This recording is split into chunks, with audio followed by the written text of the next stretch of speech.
Here's a grammar for a typical variant of mo, showing all the things that we would have to implement in interp. Usually we also add a let form, but let we know can be implemented just in parse by converting to a function and a function call. So we don't need to change interp in that case. There are other things that we could add as sugar in this sense. For example, we could add an add1 function form that just takes an argument and adds 1 to it. Then again, we don't even need to change parse because a mo programmer can do that themselves. They can use let to bind add1 as the name of the function, and they can have add2 or add3, whatever they find useful in their program. Still, there are other useful things that a mo programmer cannot add.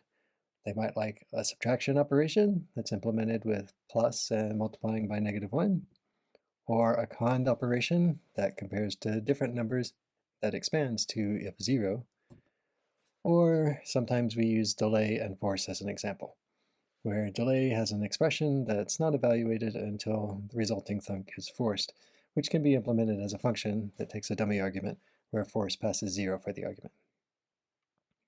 All of these things we could easily implement by changing parse ourselves, but what if a mo programmer could implement these as well, add it to their own program, and use it without changing parse?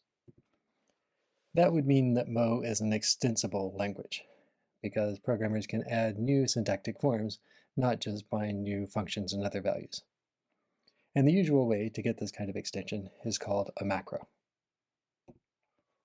We've seen macros in Shplait already. Way back when we were looking at store, we had a reslet macro that let us write reslet equal interp, and it would bind these two names, implemented by this macro that matches reslet patterns like this and produces a corresponding match instead. So using reslet was an alternative to a slightly longer form using match. Now you see in this macro it looks very similar to the patterns and templates that we have in our parse function. In fact, you can think of the macro form in Shplait as a wrapper on a kind of more primitive def macro form. This def macro form tells the parse function that handles Shplait itself that whenever it sees reslet, it should call this function here that does a parse-like pattern match on the reslet input and produces a match expansion as a result template.